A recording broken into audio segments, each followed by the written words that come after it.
علم نور ہر دن میں اور ہر رات میں ایک دعا اللہ تعالیٰ ہر مسلمان کی قبول فرماتا ہے۔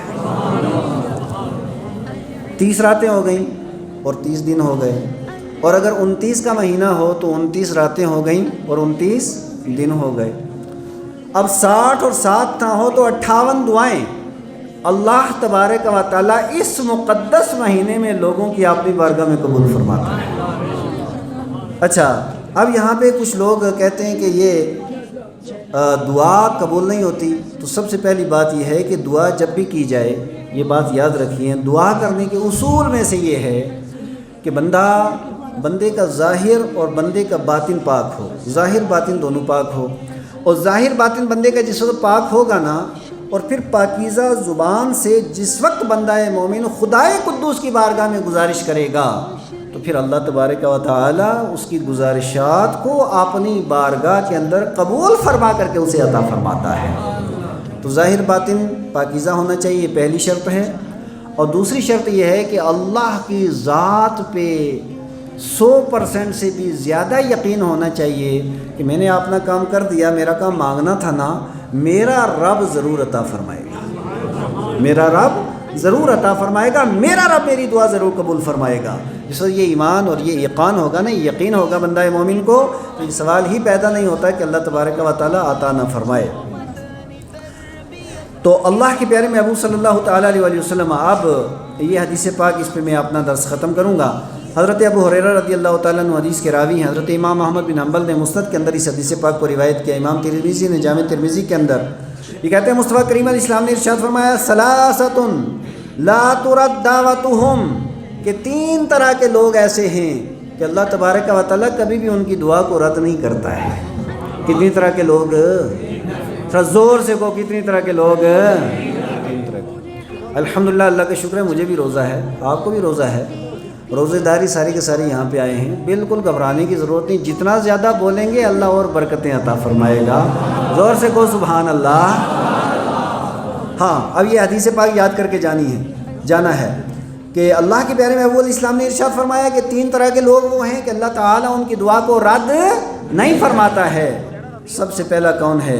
الصائم حتی یفطرا، کہ جس وقت روزے والا اپنا روزہ افطار کرتا ہے نا، اللہ تعالیٰ پھر کی بارگاہ میں جب یہ دعا کرتا ہے، اللہ اس دعا کو رد نہیں کرتا ہے۔ والامام العادل، اور دوسرا ہے عدل و انصاف کرنے والا امام، عدل و انصاف کرنے والا حاکم، جب وہ دعا کرتا ہے نا، اللہ تبارک و تعالیٰ اس کی دعا کو رد نہیں فرماتا ہے۔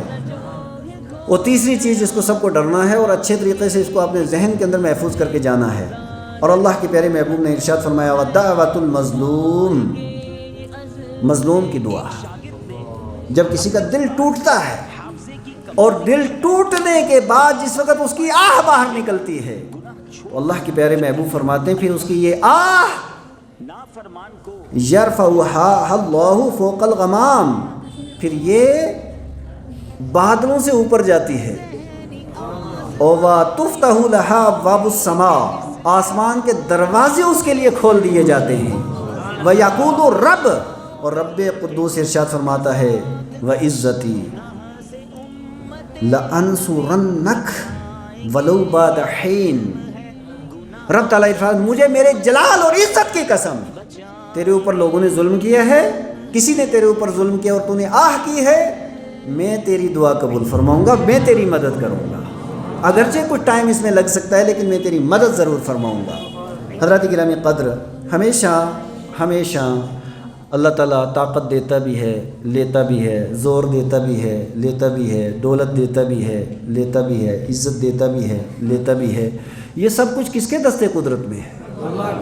یہ سب کچھ اللہ تعالیٰ دیتا ہے، لیکن دے کر کے بھی امتحان لیتا ہے، لے کر کے بھی امتحان لیتا ہے۔ ہمیشہ اس کی رضا پہ راضی رہنا چاہیے۔ جب کسی بندے کو طاقت مل جائے، اس کا یہ مطلب نہیں کہ اس کے لیے سارے خون معاف ہو گئے۔ جب کسی کے پاس زور آ جائے، اس کا یہ مطلب نہیں کہ دوسروں کو چونٹی سمجھنا شروع کر دے۔ جب کسی کو اللہ تبارک و تعالیٰ پاور دے دے، کرسی دے دے اللہ تبارک و تعالیٰ، اس کا یہ مطلب نہیں کہ پھر وہ دوسروں کو بالکل ایسے کیڑا مکوڑا سمجھنا شروع ہو جائے۔ وہ پاک پروردگار عالم ہے، وہ کرسی دیتا بھی ہے۔ اس نے فرعون کو بہت لمبے عرصے تک تخت بھی دیا ہے، اور پھر آخر کار بحر کلزم کے اندر ڈبو کر کے قیامت تک نشان عبرت بھی بنایا ہے۔